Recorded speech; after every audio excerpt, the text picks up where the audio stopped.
Hello, ladies and gentlemen, and everything in between. Today I want to talk about Kill Bill Volume 1 and 2, an image which you will see here. I'm going to discuss them as a single film because they are a single story. Tarentino originally did start to film this as a single film, but it was so long the production studio tried to have him cut it down. Someone suggests that he split it into two films. Some things he had wanted to put in part one, wanted being put in part two. But it is conceptually a single narrative amongst the two films. Another reason I wanted to do this as two is because I get confused as to which parts belong in which section. I do remember that I did remember. Now I lost my train of thought when I was looking at the pictures. So let's talk about the film production before I get talking, about stuff like that in the creation.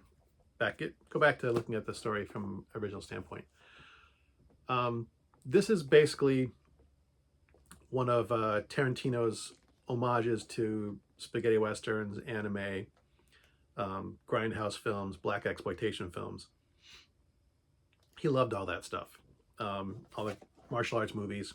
The yellow tracksuit worn here by the bride is basically the same tracks, or very similar to the suit worn by Bruce Lee in his House of Death film, his final film. There are little nods throughout the films. There's a character named Hattori Hanzo, which is a tribute to Sonny Chiba's character by the same name in some, martial arts films earlier. Tarantino loves this kind of stuff, and it's evident in many of his films. He is definitely an old school style director and storyteller. Now I remember. These films are slightly different in their approach. I do remember that part one had a lot more action to it. There were some story elements, but it was more an action-driven film. There were more action sequences, and Volume 2 had more dialogue, more character-driven. Doesn't mean there wasn't any action in it, but to me there was a slightly different feel to the two. For a general overview of the stories, it is basically a woman who was beaten and shot and left for dead, who wakes up from a coma 5 years later to take revenge on the people who killed her. There's a lot of story elements that are similar to Lady Snowblood, which was an Asian film where a woman, takes revenge on some gang members.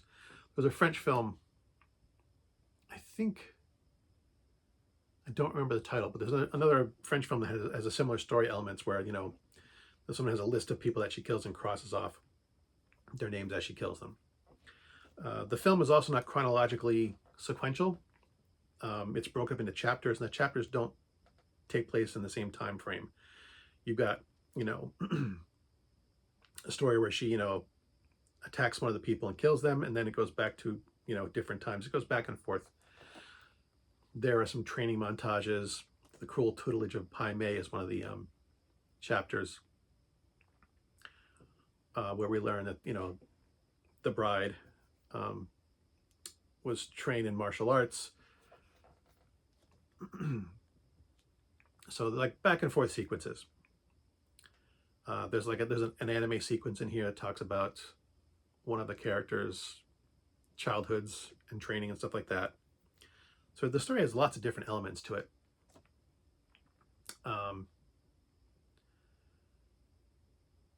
We learn that the bride was actually the former lover of the gang of assassins, and she was an assassin herself. One of the things I like about this film is that, in spite of the fact that the main characters that we wound up liking are not good people, they're all assassins for hire. They kill people for money. They are hard, cruel people who are willing to do hard, cruel things. but you still end up liking them. I mean, you've learned that the bride's character, Uma Thurman's character, who we learn her name is Beatrix Kiddo, that she can be a hard, cruel woman capable of doing horrendous things, but we still like her. I still do. And even Bill, the leader of the Deadly Viper gang, the Deadly Viper Assassin Squad, he is charming. He is eloquent. He is funny. He is fun to listen to. There are just so many good scenes in this sequence of films. Just from a director standpoint too, there's a scene in the second film. Stupid airplane.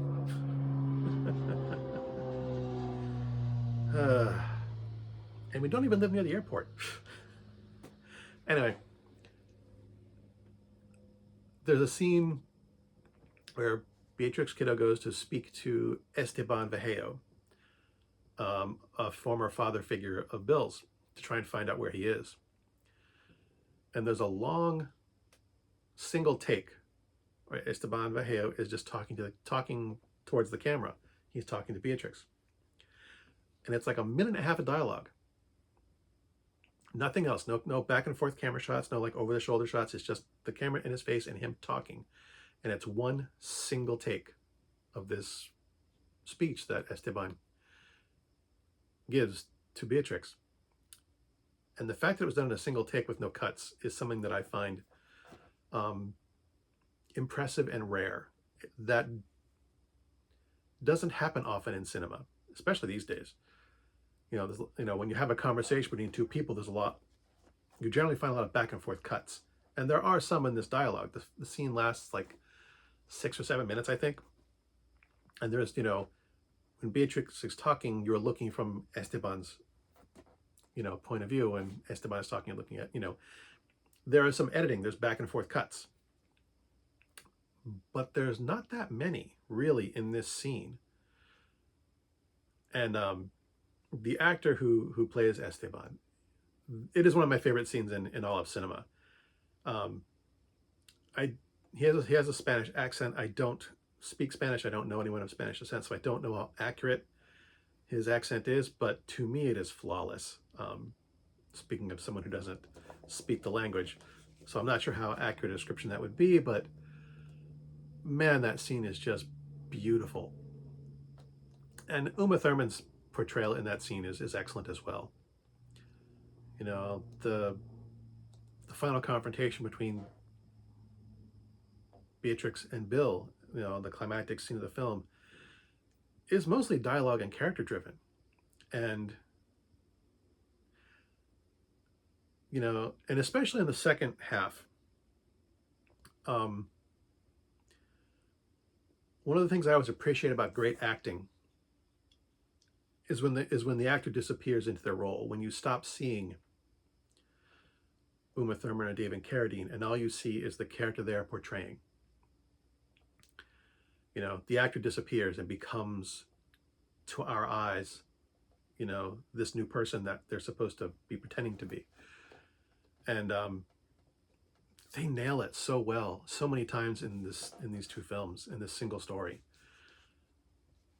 And a lot of it has to do with the fact that there are slow moments. The Man of Okinawa sequence.